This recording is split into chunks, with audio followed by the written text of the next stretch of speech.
Greetings, YouTube, and welcome to episode 1.8 of the Encyclopedia Magica. Doo-doo-doo. And we are now in the anchor section, and magical anchors are just what they sound like. They're anchors that are magical. But they have more than just any kind of anchor. They don't just hold a ship in place. They do many other things. For example, the aerial anchor acts as an anchor, a little charm. You throw it into the air or drop it into the air, and it anchors itself in point, holding a flying ship in place or a flying steed in place, or you take it, throw it, command it, and it just hangs there. You can then hang things off of it. So very useful for getting into places that you don't. Grappling hooks can be heard. Anchors can't. Dink, climbing up, step onto a wall, disconnect it, and you're in a castle. Very, very handy. Then there's the Anchor 2. What's this one? This was a miniature gold anchor. Uses a thread or string for a cable when dropped or flying. This handles more weight. The normal anchor is like 3,000 pounds. This is much heavier. It'll handle there's a percentage, like for every 5 tons of ships, 5 tons of tonnage, there's a 5% chance that thread or string will break. So yeah, so it's just a stronger version of an anchor, another aerial anchor. But the aerial anchor is just really cool, useful in so many ways. Hey, heck, you just use it as one half of a hammock. We only need to have a tree to have a hammock. That's handy. Okay, we have a fishing anchor. This is from the Book of Marvelous Magic. Oh, I didn't talk about the cost of the other one. Let's see now. The aerial was 3,000 and it was worth 22,000. And the aerial 2, oddly, is 2,000 and only costs 18,000. So the more powerful one costs, wow, a whole lot of consistency back in second edition, were there? Okay, fishing anchor has no XP value and it's for a gold piece of 5,000, which makes me think it's a cursed item. Once dropped in the sea of the ocean, there is a 24 chance per use of attracting a sea serpent or a sperm whale. Okay, yeah, it's a cursed item. You throw it in the water, you think you're just anchoring it, and then it attracts something that then beats the crap out of your boat. Not good. Great yucks, though. It's the kind of thing one captain pulls on another. The hold fast anchor from Polyhedron, it is a 1-to-5 ratio, 800 XP to 4,000 4,000 gold pieces.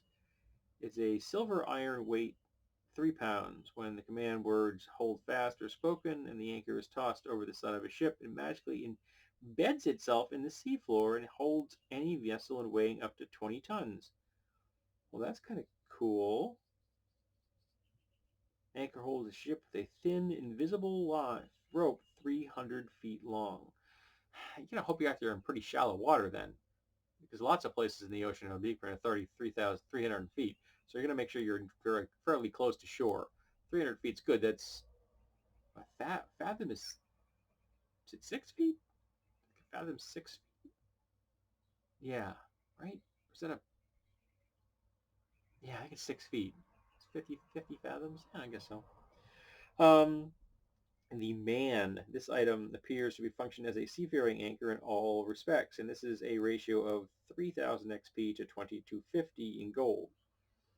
However, may also command to animate. This means that anchor's stock grows, arms and clawed hands, and crown becomes a set of moving legs that generate a flukes for fins and can swim. So you turn your anchor into a fish person. There you go.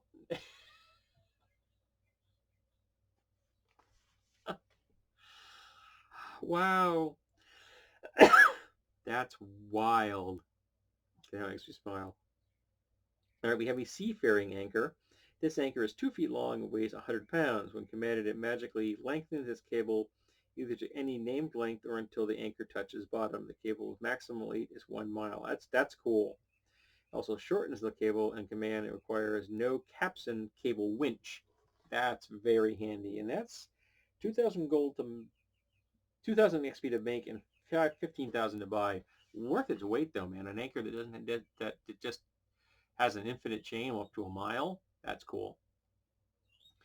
The Anchor of Staying. There is a cursed, a greater, and a lesser. Cursed is worth 2,000 GP. The greater is worth 5,000, and the lesser is worth 3,000, and each is worth 10% of that in XP value. Well, I mean, the curse has no XP value. This is from the War Captain's Companion. This item appears as standard. An anchor can be dropped while moving at spell jamming speeds, but with dire consequences. Okay, this is designed for spell jamming.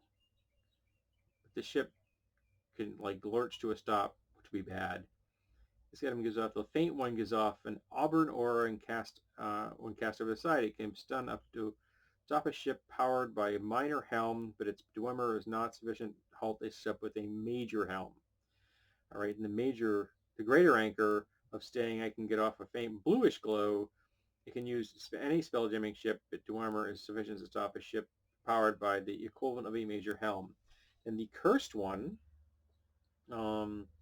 it shows that it is a greater anchor of staying, but when activated, it moves the ship toward the nearest body greater than 10 tons at an spell rate of 1. So it pulls you towards another object, which could have dire consequences, or not dire consequences, I guess. All depends on what your goal was at that moment in time. And we have the Anchor of Weight. This time, this item is identical to an aerial anchor. However, there is a 50% chance that magically it weighs 2,000 pounds, dragging the user down. That's not good. Obviously, it's a cursed item, and it's worth 8,000 GP. It vanishes after hitting the ground. That's a one-time use? 8,000 one-time use trying to kill somebody with? I think that's weird. All right, well.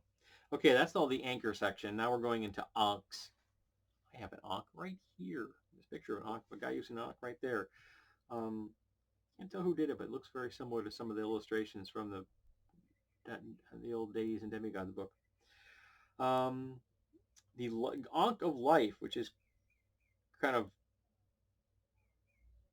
an oxymoron, because that's what the symbol is. But all right, it's like it's the life. And it's got no XP and no gold piece value. This powerful symbol of divinity was lost millennia ago in the Orc Gate Wars. It was the holy symbol of the manifestation of Ra. It is a worn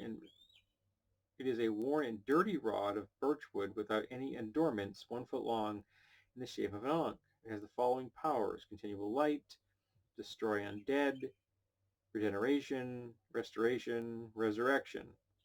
Destroy undead power slays all undead less than 7 hedge die or levels and inflicts 12 die 8 points of damage and no saving throw on all undead of 7 hit dice or higher. If used by a mortal, the Ankh gains 1 level of experience each time a power is used, and only a wish directly granted from a deity can restore the lost level. So this is a full-on relic. Don't be using it if you're immortal. Yeah. That's a mixed blessing. Mixed blessing. All right, we have the Ankh of Lilith. This is from the Kingdom of Lilith. That vaguely rings a bell. Many of these are worn in Lilith. A few of the Ankhs are magically tokens given by the immortals, usually in time of need and as rewards for worthy deeds. And they're all running in a 1 to 10 ratio here. So like one from Rathanos goes for 200 XP and 2,000 GP. All right. So depending on the god, depends on the powers. So like if the immortal is Ixion, it shoots a flaming stream causing 1d6 damage per level. If it's Kagyar, walk through stone. If it's Flar or Plar, memorize twice the normal number of spells. Caster cannot memorize new spells until the excess is used. Rathanos, summon a fire elemental. Valerian, enchant a weapon 2+1. I don't know if I like this because the weapon you're holding, or do you actually enchant something and then it? I guess probably, since it doesn't have a limitation anyway, I would only make it for the one you're holding. Otherwise, it would be kind of overpowered. We do it for time, 10 minutes, okay. Ankh of Power.